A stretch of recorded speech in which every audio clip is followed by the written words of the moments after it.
domain name from GoDaddy or a whole bunch of other places, but I recommend using my service, which is 749 for a .com. I'm a GoDaddy reseller, and I've set the price as low as GoDaddy will let me, which is not the $7.49 that it was 2 years ago, but is still only $8.49, which is cheaper than just about anybody else. A good domain name is short and to the point.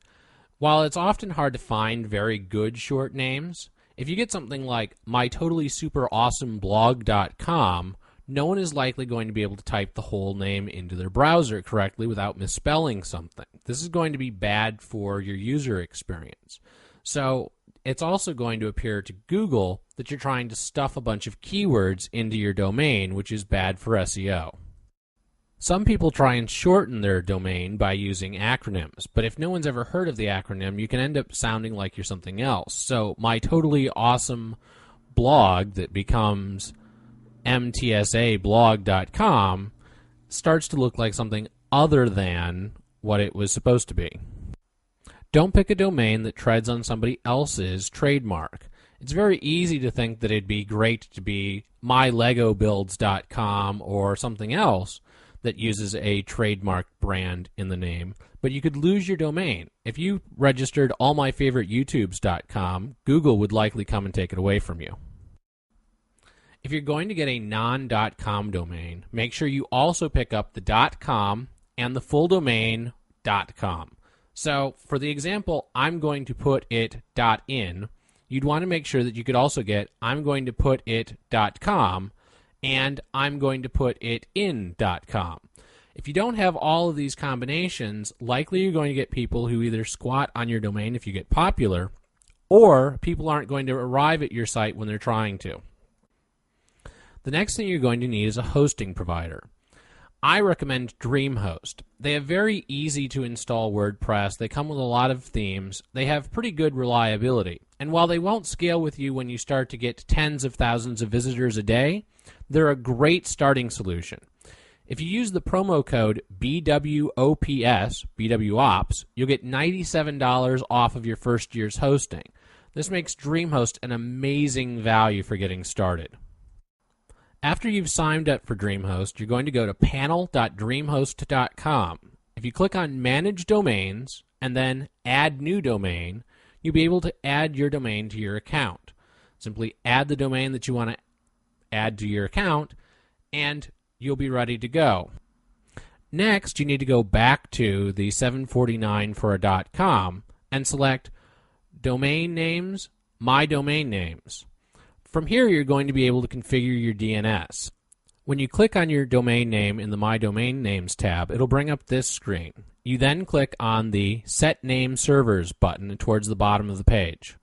The name servers for DreamHost are nsn1.dreamhost.com, ns2.dreamhost.com, and ns3.dreamhost.com. So enter them into the box and press OK.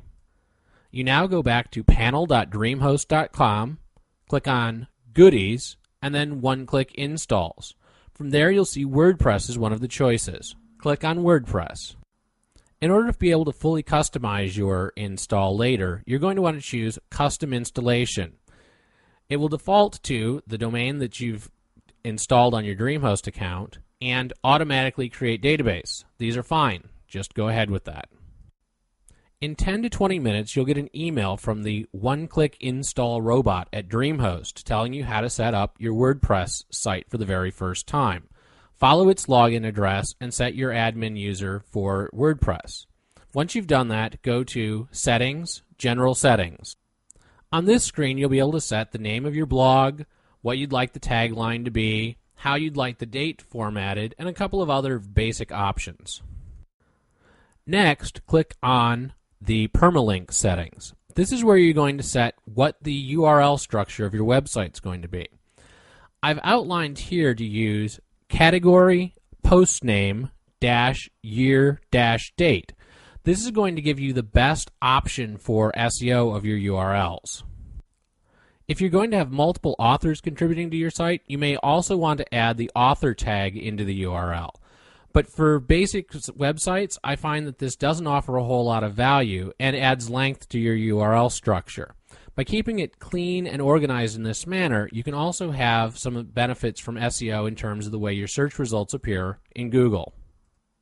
In order to be able to post from outside of WordPress via a tool called LiveWriter that I'm going to have you install in a minute, you're going to need to enable what's called XML RPC.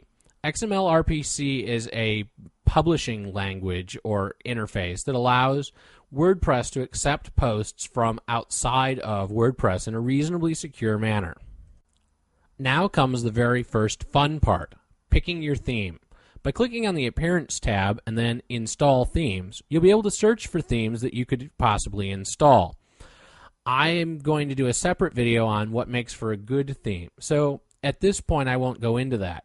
But generally, this will allow you to preview a whole bunch of different themes on your site, and the Hello World First Post blog that is already on your site will let you see what they would look like. LiveWriter is by far the best blogging software that is available.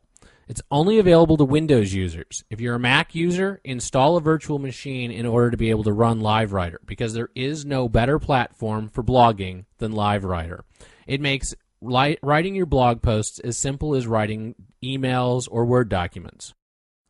After you've downloaded and installed Windows LiveWriter, it'll walk you through a wizard of configuring your blog. On the first screen, you're going to select that you have a WordPress blog.